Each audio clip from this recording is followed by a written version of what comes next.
ये rocket science नहीं है कि फाउंडर कहता है फाइनेंशियल प्रोजेक्शन बना देते 5 साल की. You are not a forecaster, you are not an astrologer. Correct. आप कैसे उसको बता सकते हैं कि मैं 5 साल में I make revenue from 1 CR to 10 CR. It's about the market acceptability. आपका प्रोडक्ट एक्सेप्टेड होगा मार्केट में, नहीं होगा, this is the major factor. Do you think that the demand for paper is going down? Paper Arizona is a B2B trading and packaging platform, and it's the only platform in India which is technologically advanced and to serve so many suppliers. If you pour 75 ml of hot water into paper cup, you will actually giving your body 75,000 microplastic. 3 साल लग जाते हैं brand को बनाने में. पैसे के पीछे मत भागना, पैसा ऑटोमेटिकली आया, ब्रांड बनाने के पीछे भागना. और ये रनवे की बात मत करना या VC फंड्स की इनिशियली बात मत करना. How do you balance between purpose and profit when you are building something which aims to be scalable and sustainable both? जिसको पैसा उठाना हो ना, वो अपनी प्रोजेक्शन बनाए. अदरवाइज कोई भी स्टार्टअप फाउंडर अपनी प्रोजेक्शन ना बनाए. प्रेजेंट में जी लो, स्ट्रेटेजी बनाओ, प्रोजेक्शन मत बनाओ. चीजें ऐसी भी आएगी कि आपको ऐसा लगेगा कि मेरे को बंद करना है. जिस दिन ये लगे ना बंद करना है, और उस दिन अगर आपने चला लिया, तो आप भी समझिए आपको पूरा वर्ल्ड नहीं हरा सकता.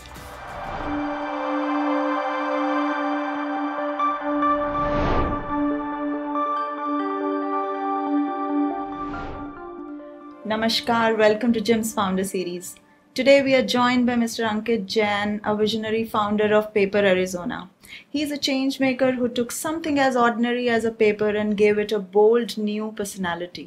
Something that he started as a simple idea is now changing the way people look into paper, packaging and sustainability. Ankit, welcome to Jim's Founder Series. It's an honor to be here at your show. Usually I'm a host in so many podcasts, so it's always feel better to be here on the opposite side. Yeah, So I'm very thankful to you for inviting me to your show. Welcome to the show, Ankit. Ankit, so let me start with something that really gets me curious.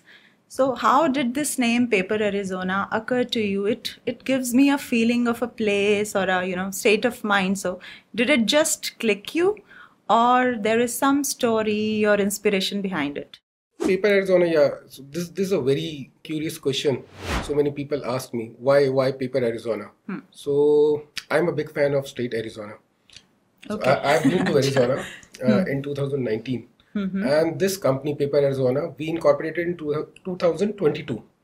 So we actually wanted to create an Amazon of paper, but don't want to keep the name Amazon. We don't want to be a Okay. copycat. So we wanted to have something unique, a mix, a traditional, and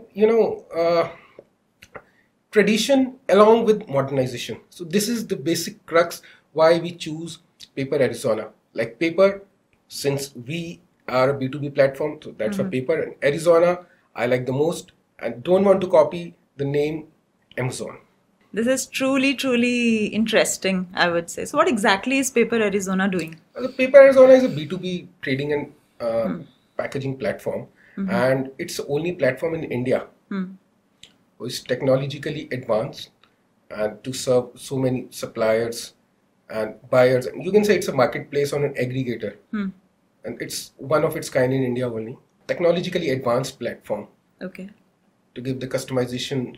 We'll discuss it, later on in this episode. Okay. And how the Zepto or the Blinkit or so many e-commerce companies are using our platform directly or indirectly, and how they are being benefited from it. Okay. So Ankit, in this digital world, things are moving so fast.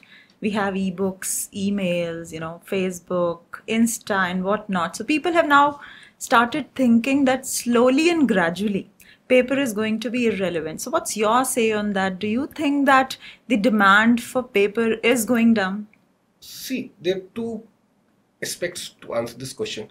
Although it's correct that the demand of paper is going down, however, the demand of packaging, like paper and packaging is a broad word. The demand for the packaging, as we see, the e-commerce companies are growing. Zepto, Blinkit, it's a very, very common names. Correct. The Lenskart, these companies are growing. The pharma companies, so they need packaging material. They need attractive packaging. And post-COVID, if we see the hygiene sector, you see the tissue market. So earlier we couldn't find any tissue on the top of the table, but Correct. if you see any of the office table or your house, your dining table, you'll find tissue everywhere. So this market, although in few segments it has decreased in terms of demand, but in few segments like the packaging, like the hygiene segment, like and the cup stock segments, like the earlier we see the trend that the plastic was more prevalent in the market, Correct. but post-COVID we are seeing that prefer to use paper cups. So we have shifted from plastic cups Yeah. to paper cups for Although- tea and al- coffee. yeah, exactly. So do you think it is truly safe for us and for the environment using paper cups? See, it depends. Paper cups have a certain kind of a lining of a plastic, and it Oh. contains some microplastics. Okay, is it? And if the cup has a barrier coating, a coating which is free from chemicals or PFAS free, it is safe. The big brands like Starbucks, McDonald's, Tim Hortons, they are using FSC certified paper Okay. and the environment friendly paper, usually PFS certified, like free from plastics. But however, if you pour 75 ml of hot water into paper cups, you will actually giving your body 75,000 microplastics. Oh my God. So FSC certified is what exactly it is? It is like plastic free FSC is paper? basically Forest Steward Council. This is basically the paper sourced from sustainable sources like the sustainable forestry, managed forest. This is the one parameter, and the second parameter in this particular thing is that they don't use plastic at all. The coating. Okay. If you All see a right. paper cup, there's the inside coating, a thin coating of a plastic.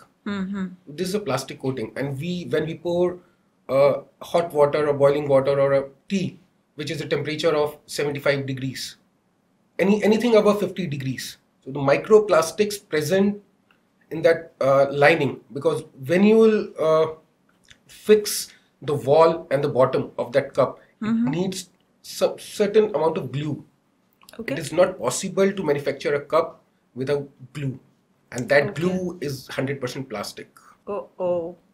So that's harmful. Exactly. So the this local is- cups that we are using in It's our basically the eye canteens wash, and- it's basically the eye wash. Although there are some companies which don't use these kind of chemicals at all, but that thing is very costly. If we'll talk about the local citizens or a layman, जो कोई भी एक चाय अगर हम कहते हैं कि कहीं पे हमने सड़क किनारे चाय पी है, वो छोटा सा आपको कप देते हैं. हाँ, उसकी कॉस्ट क्या है और जो ब्रांडेड कप है जो प्लास्टिक फ्री है उसकी कॉस्ट क्या है? एक्चुअली इनकी जो कॉस्ट होती है वो पैसों के अंदर होती है. वो 10 पैसा 15 पैसे का एक कप आता है. But if you see the voluminous game, हाँ, वो पता लगता है कि 100 कप्स जो है वो 5 रुपए के मिल रहे हैं, 10 रुपए के मिल रहे हैं. हाँ. और वही जो आपके टिम हॉर्टन्स पे या स्टारबक्स पे या मैकडीज पे, तो आप जब नीचे कप के नीचे देखेंगे ना, तो उसमें लिखा होता है पेट, PET या FSC या प्लास्टिक फ्री और compostable, eco friendly, biodegradable. Okay. These are the basic terms they use. Some companies actually use this, some companies just use these words just for fun or just to show their sustainability that yes, we are sustainable. However, they are more focused on the cost factor rather than the sustainability in India. This is the eye wash. This companies, आपने देखा होगा, आपने बहुत बारी चीजें देखी होगी, the food farmer कि केचप जो है इंडिया के अंदर, किसान की केचप जो है made from 100% real tomatoes. The 100% real tomatoes is basically the trademark or the brand or the TM, which it's a registered trademark of that company. It is not made from 100% real tomatoes. That's a trademark of the brand. So there was a news that Gutka and Pan Masala, they are also shifting from, plastic films to paper. Was this also an eye wash, or what do you think it actually helped in reducing the pollution? Actually, it's an eye wash for me. Okay. And I am very much against. On the one side, we are talking about the environment, sustainability. The government talks about, making India carbon neutral or, net zero. On the other side, Hmm. we are promoting this gutka and pan masala. This is also this paper coated with plastic from the inside, so that all the material inside the gutka and the pan masala doesn't absorb the moisture. Because this is the main parameter in the gutka and the pan masala Correct. industry, that it should not absorb the moisture. And secondly, the printing. You see the printing, the holographic printing. It's very, very much dangerous. Just an eyewash that they're using environment-friendly inks. They're not at all using environment-friendly inks. Oh my God. And these pouches, when they're gutted, see how much pollution they are making, what's the Yeah. impact they are making. And there are certain chemicals. I don't exactly remember the name of those chemicals. Very typical names of those chemicals. Those are also very dangerous for the environment. Oh The chemicals used in this industry. my God. So it's always better to use plastic in this industry rather than using this pouch. And I can just give an best suggestion to the government or the students if they want to start up anything. So always go for a bulk packaging. आप अपने घर से एक डब्बी ले आइए, अच्छा. जैसे वो पुराने जमाने में होता था ना कि हम आटा लेने जाते थे when we were not born, कि वो कहते हैं ना डोलची में दूध लेने जाते दूध थे. लेने आज जाते भी थे होता डोलची. है. आज भी बहुत लोग आज जाते भी हैं होता है. लेने. तो वो आप देखिए ना, उस टाइम ना तो इतना प्लास्टिक होता था, ना इतनी पॉल्यूशन होती थी, ना इतनी हीट होती थी, ना ही टेम्परेचर नहीं होता था हम लोगों के भी extreme. Earlier the extreme was 35-40 degrees. Right now the Absolutely. extreme is 50 degrees. This is बिल्कुल. what the global, this impact. That's why we are more used to of listening these words, global warming. Exactly. तो पता लगता है कि गर्मी बहुत बढ़ रही है. हम लोग ही उसके जिम्मेवार हैं. बिल्कुल. और मैं इस चीज का मेरे को एक बहुत क्रिटिसिज्म भी फेस करना पड़ता है, because I speak a truth. Because as being in this industry and as a raw material supplier to all this particular industry, I have to face a lot of criticism that why are you against us. मेरा एक ही चीज होती है, I am not against you, I am against the unethical practices. Correct. And anything, if you are earning anything from unethical practices, That is not right. I am not with you. If you want to earn, be ethical. Government को इसके बारे में सोचना भी चाहिए. Trump ने एक बहुत अच्छी स्टेटमेंट दी थी, paper straws are useless. This is statement just 2 months back. Correct. वो कहते हैं कि इसको हटा दीजिए paper straw. Why paper straw? Plastic is a better alternate. तो अल्टीमेटली उसका इम्पैक्ट क्या है? You cannot be, your country cannot be 100% plastic free country. पर एक चीज मैं पूछूंगी आपसे that there's a lot of talk about replacing plastic with paper, and countries like Rwanda and Sweden, they have taken big moves on this. So do you think India is also taking a leap and India is prepared for this transition? आपको क्या लगता है? 100% किया है Rwanda और Sweden ने? देखिए, Rwanda is the only country which has 100% achieved it. Okay, great. And if we talk about India, Assam, they are more focused on replacing this plastic to any of the best alternates. They are actually doing it. Oh, great. Eyewash नहीं है. Government कहती है कि आप plastic replace कर दीजिए. एक नए वर्ड्स आ गए, compostable plastic. Yes. What is compostable plastic? Just a matter of stamp. एक पॉली बैग आपने ले लिया, उसके ऊपर एक हाँ, स्टैम्प एक लगा स्टैम्प लगाई और वो आराम से हर जगह यूज हो रहा है. हाँ. ये अंदर से खुद ही सोचना पड़ेगा आपको. It should be banned. Plastic no means no है. Correct. इसके अंदर नहीं यूज करना है तो नहीं यूज करना. So, like big brands like Zomato and Swiggy, they are using recyclable bags, which is commendable. So, from your entrepreneurial lens, do you think that this change is going to make a real impact? And you as a founder, how do you balance between purpose and profit when you are building something which aims to be scalable and sustainable both? See, yes, they are making an impact. The first impact which they have made is replacing this plastic to this 100% recyclable bags. बहुत अच्छे से bags दिखाई देते हैं ना, green color के. And they are more focused on this environment and the sustainability factor also. क्योंकि ink भी which they are using is a greening. It's always good, but they can move one step ahead. and they can contribute to the environment by buying back those bags. हमने आपको क्योंकि waste ही जाते हैं exactly हमने एक grocery deliver करी या हमने कोई आज अपोलो से मेडिसिन आती है, so it's all comes in a bag, sack kraft और this kraft paper bag. These companies start giving certain amount of credits, buyback credits, that if you will return these bags to us, correct, we will give credit coins or will give certain amount of remittance, some loyalty discount है, कुछ भी आप उसको दे सकते हैं. मतलब there are so many schemes associated. Yes. You have to just financially associate those schemes. Yes, and people will be happy to return it back. Yes. तो आप उसको बायबैक कर लीजिए ना, आप उसको आप बायबैक करके उसको रिसाइकिल कर लीजिए या उसको रीयूज कर लीजिए आप. If it can be. बहुत से ऐसे लोग होते हैं वो कहते हैं कि नहीं, we don't want to use bag. Bag तो खराब नहीं होता ना. Correct. So they are actually contributing to the environment. So in my case, profit is secondary. Contributing to the environment is a primary focus, because once you are attached to the environment, the profit automatically comes. Correct. Actually, you have to balance both things, but keeping the priority as an environment is our primary focus, and that's why we have built this brand Paper Arizona. Correct. So we often read a message, print only when necessary. So it makes people think that paper leads to deforestation. Is that the case? Are still trees being cut because of paper, or there is something more to the story that people should know? We have 150 crores of population, and as a layman, they are thinking it right, but actually it's a myth. Okay. If we talk about the global scenario, 57% of the paper is manufactured from recycled grades. Recycled grades means हम लोग जो books जो पढ़ते हैं ये दोबारा recycle हो जाती है.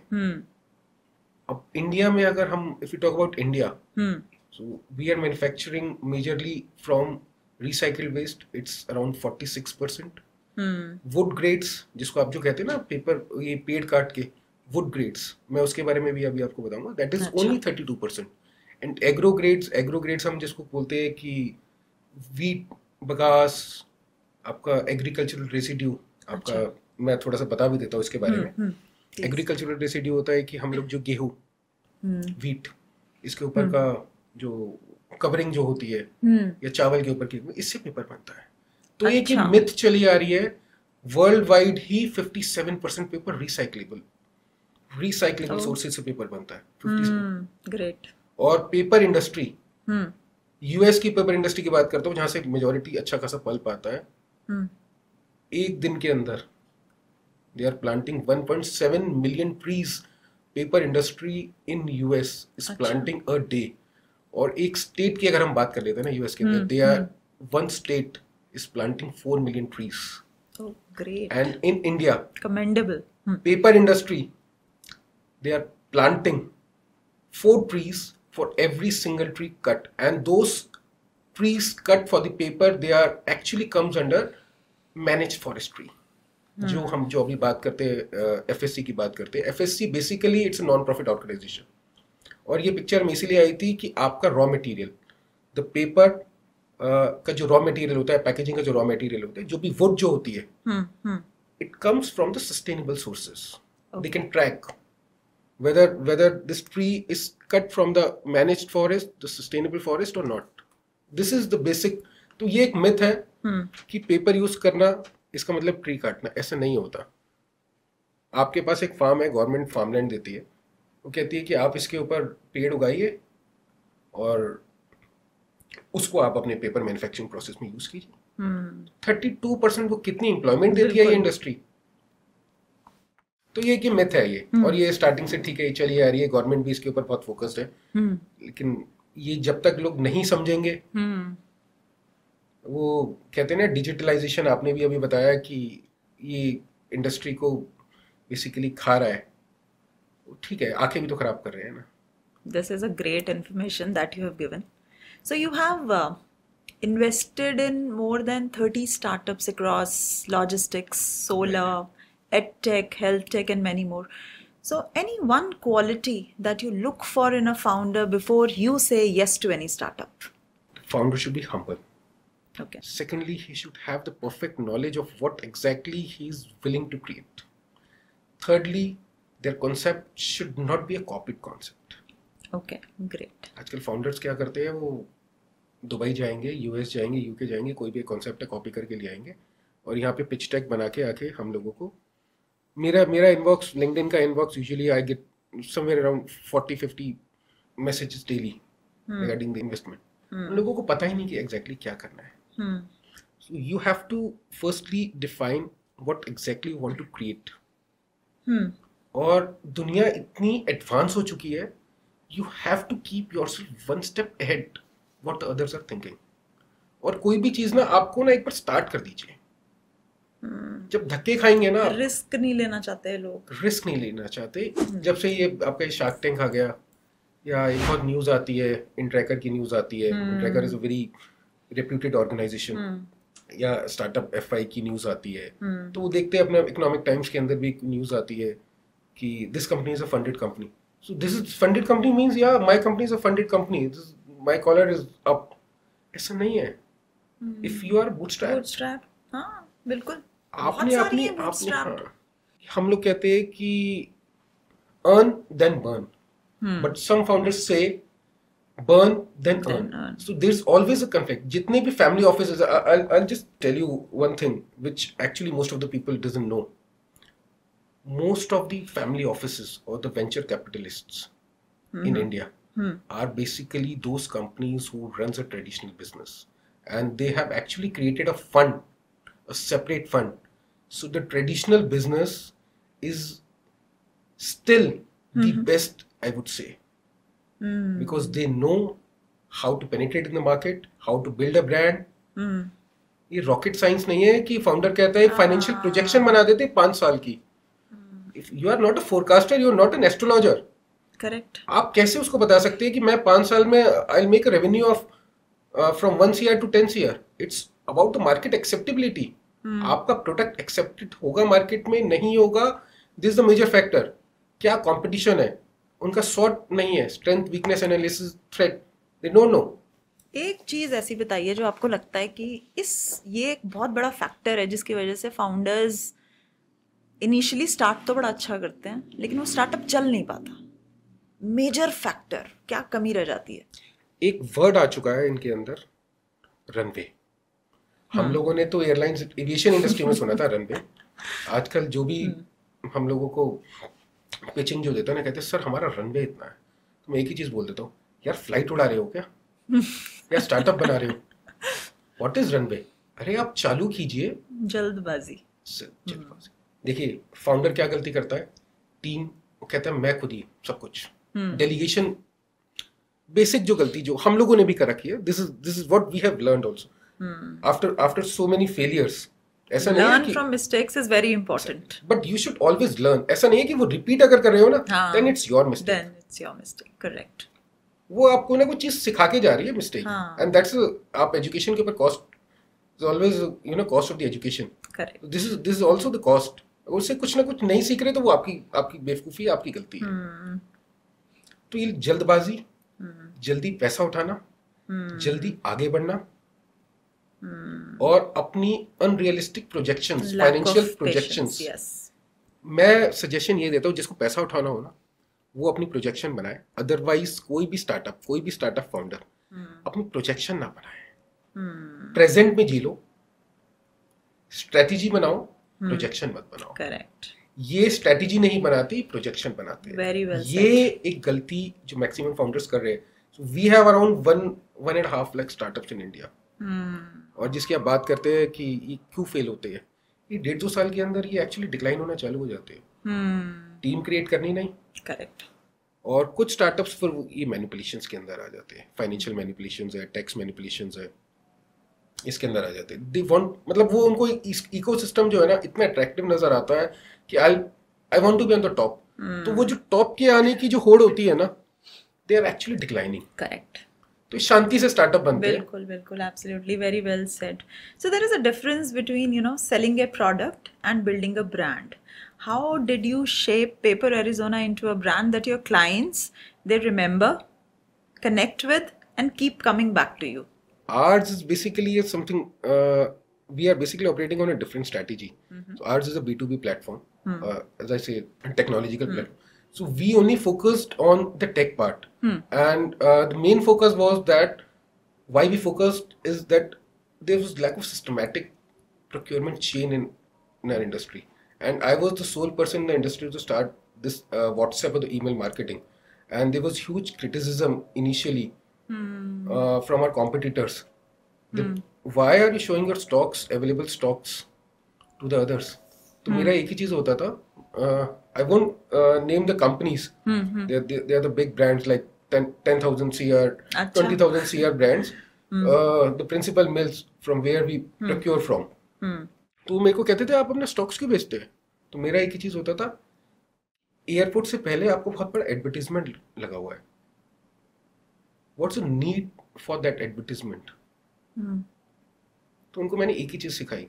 बट इतनी बड़ी बड़ी कंपनीज को, and I was very small founder, recently incorporated company उस टाइम की. तो मैं उनको एक ही चीज कहता, जो दिखता है ना वो बिकता है. जो चीज आप 10 बजे से पहले दिखा देंगे ना कस्टमर को, वो आज नहीं खरीदेगा, वो 2 दिन बाद खरीदेगा. He'll be forced. किसी के पास इतना समय नहीं है कि वो 100 लोगों को कॉल करे और पूछे. ऑनलाइन सेलिंग इतनी इजी क्यों हो गई है? Because they have got the options. वो 4 वेबसाइट पे जाता है, अमेजोन पे जाएगा, फ्लिपकार्ट पे जाएगा, 2-3 पे और जाएगा, कंपैरिजन करेगा विच इज द बेटर. जहाँ ट्रस्ट लेवल है वो खरीद लेगा वहां से. Firstly identify the problem. This is what paper Arizona did. उसके बाद people were not actually adapting, or they were not willing to change their buying habits. So we offered certain kind of rebates and the discounts. That is very important. But didn't burn simultaneous. ऐसा नहीं है कि हम लोगों ने burning करी. पहले earning करी फिर बर्निंग करी. सब कुछ ही खोदोगे, अगर सब कुछ ही बर्न कर दोगे तो वो फिर आप वो रनवे वाली जो स्टेज आती है ना, जो बोलते हैं, मैं समझता हूँ आज भी जो हम लोगों के बाप दादा, जो पुराने जो लोग थे ना, उनका जो स्टाइल है बिजनेस करने का आज भी, वो आज की जनरेशन से बहुत अच्छा है. वो जो सिखा सकते हैं ना आपको, कोई और नहीं सिखा सकता. वो आपको टेक्नोलॉजी भी नहीं सिखा सकती, क्योंकि वो आपको एथिक्स सिखा के चलेगा. करेक्ट. टेक्नोलॉजी आपको एथिक्स नहीं सिखाएगी, टेक्नोलॉजी आपको मैनिपुलेशन सिखा देती है. एआई के कहते हैं ना, एआई इज एनीथिंग. एआई की जितनी एडवांटेजेस है उतनी डिसएडवांटेजेस वो तो है. जो एक्सपीरियंस आपको वहां से मिलेगा एआई नहीं दे सकता आपको. करेक्ट है. देखिए, ब्रांड बनाना इतना टफ नहीं है. सस्टेन करना और ब्रांड को ना एथिकल ब्रांड बनाना. करेक्ट. बिल्कुल. तो मैं एक ही चीज कहता हूँ, ब्रांड चाहे छोटा बनाओ, मुझे यूनिकॉर्न नहीं बनना, मुझे एक एथिकल ब्रांड बनना है. बहुत बढ़िया. So Ankit, building a brand means wearing many hats. So it is like logistics, marketing, design, team building. So out of them, which one did you find easiest to handle and which one was very, very challenging for you? No, none of the departments is easier to handle. All the departments require your special expertise. And always, it's a suggestion to all the founders who is listening and all the audience. Always try to better force or a better employee or a person who has much more knowledge than you. A skilled workforce will actually run your organization. तो आप अपनी काबिलियत से ना 10 गुनी काबिलियत वाला जब आदमी हायर कर लेते हैं ना, तो उसकी जिम्मेवारी हो जाती है ऑर्गेनाइजेशन चलानी. तभी जब हम ये बड़ी बड़ी कंपनीज देखते हैं तो फाउंडर्स नहीं आते फ्रंट के अंदर. The CEOs, the CXOs, or the president, the vice president, and they are actually more experienced, more knowledgeable than the chairman. बिल्कुल. उनका तो काम क्या है? वो तो पैसा, उनका काम है फाइनेंस को मैनेज करके देना, फंड्स उठाना कंपनी के लिए. बट एक्चुअली कंपनी को कौन चलाता है? प्रेसिडेंट. कहते हैं ना, गवर्नमेंट को गवर्नमेंट नहीं चलाती. None of the ministers is running the country. It's all about the bureaucrats who running the country. कोई मिनिस्टर थोड़ी ना कंट्री को चलाता है. तो जितनी भी ब्यूरोक्रेसी है ना, ये आपकी स्किल्ड फोर्स है. ये है प्रेसिडेंट्स हो गए, वाइस, जो भी आप. और एक always try to have a better delegation of the authority. जितनी बेटर डेलीगेशन करेंगे अथॉरिटी की, ट्रेन कीजिए पहले आप, उसके बाद डेलीगेशन कीजिए. Very nice. So, when you first started Paper Arizona, not everyone would have understood what you are building. So, did people doubt on you? And how did you stay confident at that time? What kept you going? Doubt तो आज भी करते हैं. अच्छा. And we have actually converted this doubt that we are coming up with an IPO in 2026 end or maybe 2027. तो doubt तो हमेशा रहेगी. आप जब भी कुछ अच्छा करेंगे ना तो सामने वाला ये सोचता है गलत कर रहा होगा. इतना इजी नहीं है. तो ये चीज तो ये मेंटालिटी तो आप नहीं, ये हमेशा रहेगी. ये हमेशा रहेगा.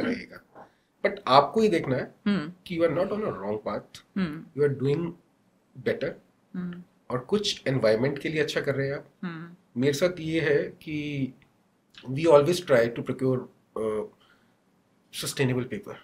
हम लोग काम ही उन्हीं लोगों के साथ कर रहे हैं who is into manufacturing of the sustainable paper.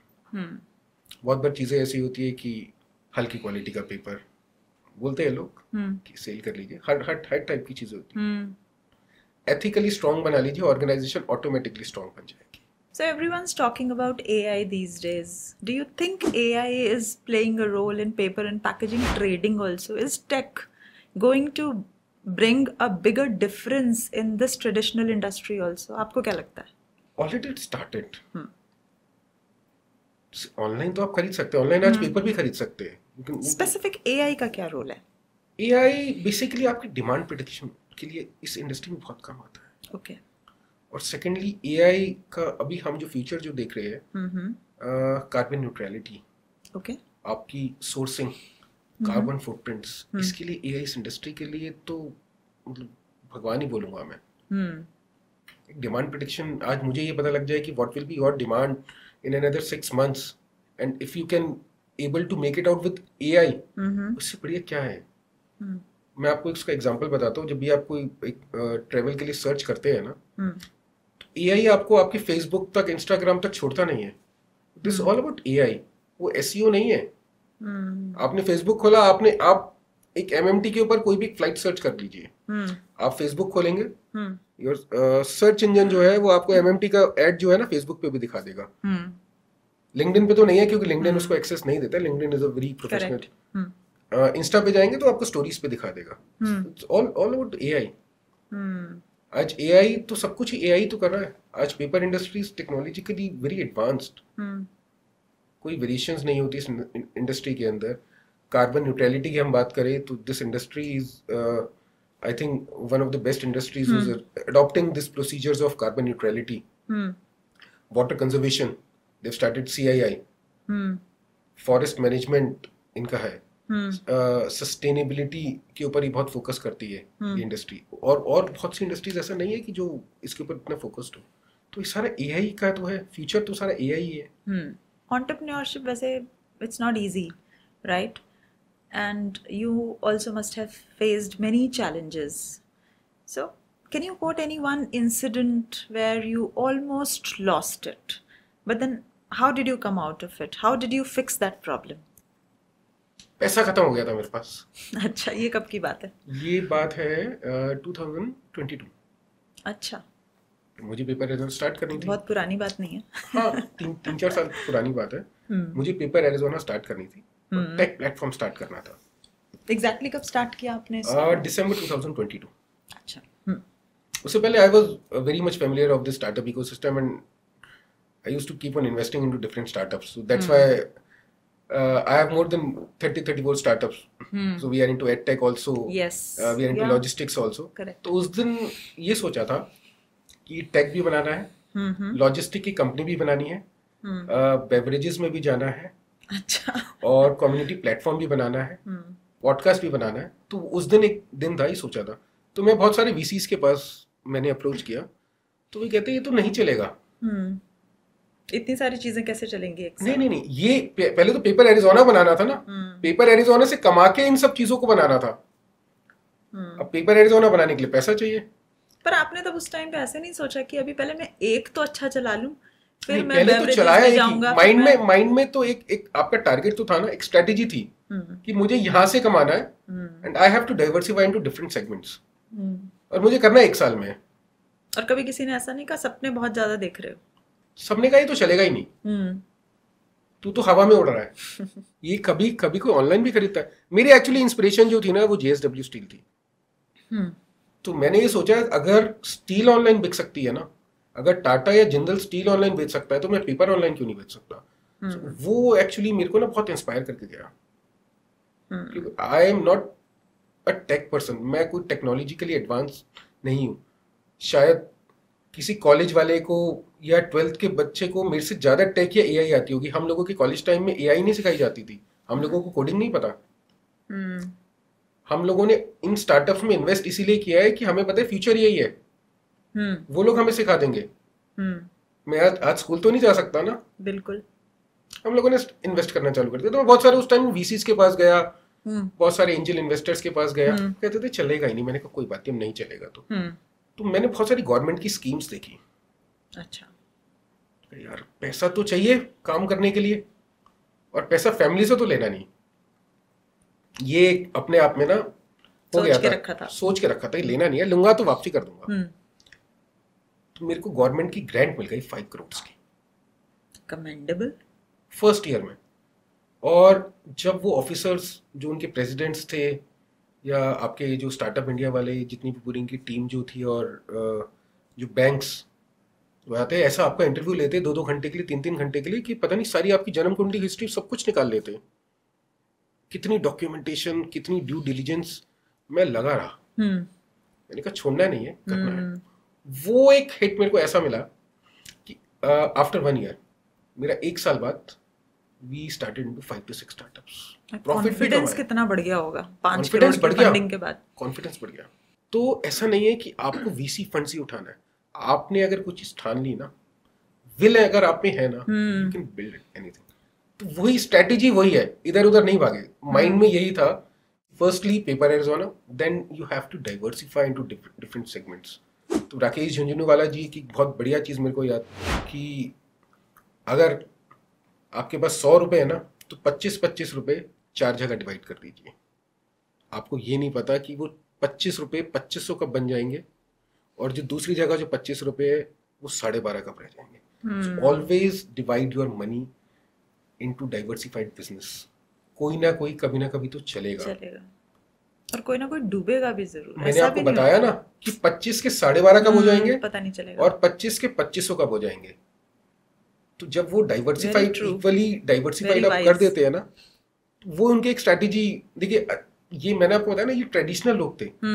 Rakesh Jhunjhunwala was not technologically advanced, और वो उनसे एआई आज पूछो, but he is a benchmark जी। If you have to start your business today all over again in 2025 with no money, no connections, what one thing you're going to do the same, and what would you do differently altogether? देखिए ये चीज तो possible नहीं है कि connection नहीं होंगे। ठीक है, पैसा नहीं होगा वो मैं मान सकता हूँ, वो तो किसी के कनेक्शंस ना हो। Always try to have better connections. ये जो कनेक्शंस है ना, यही आपको, आप ये सोच के चलिए कि आप पहली बार कर रहे हैं बिजनेस। जब कोई पहली बार बिजनेस करता है, बहुत कनेक्शन तो उसके पास होते नहीं। मैं अगर पहली बार बिजनेस करूंगा ना, तो I will prefer to have to work in some of the companies. मैं एक्चुअली उस कंपनी में जॉब करना चाहूंगा जो चीज मुझे स्टार्ट करनी है। ओके। मैं पहले उसकी नॉलेज लेना चाहूंगा। मैं 2 साल पहले अपने आप को ट्रेन करूंगा, अपस्किल करूंगा, उसके लूपहोल्स निकालूंगा कि प्लस माइनस क्या होता है इसके अंदर, कैसे ये बिजनेस ऑपरेट होता है। क्योंकि एक बार स्टार्ट करने के बाद पीछे नहीं हटना चाहते। और पीछे नहीं हटने का एक ही चीज है कि जो चीज स्टार्ट करनी है उस इंडस्ट्री में काम कर लो एक बार। क्योंकि आपका रिस्क नहीं है, आपको पैसा भी मिल रहा है और आपको नॉलेज भी मिल रही है। तो इससे बेटर क्या चीज होगी। राइट। स्कूल तो है नहीं। मतलब यू कैन आज जॉब इसलिए करी जानी कि मेरे को सीखना है, मेरे को अपना बिजनेस स्टार्ट करना है, तो this is basically a paid school. आप स्कूल में जा रहे हैं, आपको पेमेंट भी मिल रही है, सैलरी भी मिल रही है, और सिखाया भी जा रहा है। Right. And you are getting connections also. तो वहां से आपको कनेक्शंस मिल जाते हैं। उसके बाद जब कनेक्शंस मिल जाते हैं तो फिर पैसे की दिक्कत नहीं है। Very true. बेसिकली स्टार्ट करना चाहिए। मैं तो यूजुअली फाउंडर्स को यही चीज बोलता हूँ कि मेरी प्रेफरेंस भी रहती है पैसा देने की फाउंडर्स को। ओके। जिसने काम कर रखा हो ना जिस इंडस्ट्री के अंदर, उसको we always prefer to give them money. So Ankit, I'm going to ask you few quick questions now. So according to you, creativity can be learnt, or is it something that we are born with? It's a basically crux. जन्म से भी होता है और कुछ अपने आप को क्रिएटिविटी इनहेंस भी करनी पड़ेगी. एक सिंगर को ना अंदर से कुछ ना कुछ सिंगिंग तो मिल जाएगी ब्लड के अंदर, बट उसको वो कहते हैं ना सिंगिंग को रिहर्स करना वो आपको सीखना पड़ेगा. Okay, so building a brand is more about strategy, storytelling, or experience. What is your opinion? सब कुछ साथ ही चाहिए. स्टोरी टेलिंग तो नहीं है, स्टोरी टेलिंग बहुत बाद में आती है, पहले स्ट्रैटेजी और उसके बाद market penetration. So what is more challenging for you, breaking a market myth or changing consumers' behavior? Changing the consumers behaviour. वो बहुत रिजिड होता है, वो इतनी इजीली चेंज नहीं होते. वो कहते हैं I am the boss and I am right. And वो एक चीज हम लोगों को सिखा दी गई, customer is always treated as a god and it's a god. What drives innovation more? Constraint or freedom? Constraint. ज्यादा सोचने, ज्यादा माइंड चलेगा, ज्यादा सोचने के लिए एक जुनून मिलेगा, और नहीं सोचा तो हार जाओगे. Okay, so Ankit, many people dream of building their own brands. So for such aspiring entrepreneurs, what advice you're going to give them today? Family business अच्छा है तो उसको ज्वाइन कर लो, उसकी एडवांसमेंट कर लो. अदरवाइज फैमिली बिजनेस नहीं है, father service में है या किसी और चीज के अंदर है, तो एक छोटा ब्रांड क्रिएट करो, 2-3 साल लगाओ, कम इन्वेस्टमेंट से क्रिएट करो. 3 साल लग जाते हैं ब्रांड को बनाने में. पैसे के पीछे मत भागना, पैसा ऑटोमेटिकली आया, ब्रांड बनाने के पीछे भागना. और ये रनवे की बात मत करना या वीसी फंड्स की इनिशियली बात मत करना. इक्विटी ज्यादा डाइल्यूशन पे मत जाना पैसे उठाने के चक्कर में. तो ये एक एडवाइस है फाउंडर्स के लिए. और बी स्ट्रांग. कई बार चीजें ऐसी भी आएगी कि आपको ऐसा लगेगा कि मेरे को बंद करना है. जिस दिन ये लगे ना बंद करना है, और उस दिन अगर आपने चला लिया तो आप भी समझिए आपको पूरा वर्ल्ड नहीं हरा सकता. उस दिन आप जीत जाएंगे. Very nice, very nice. So Ankit, thank you so much for being on the show, and I'm sure that the advice that you have given, this is really, really going to benefit the aspiring entrepreneurs. Mr. Ankit Jain's journey show us that the simplest ideas, they can also be turned into good brands if they are built with purpose, planning, passion, and with the right vision.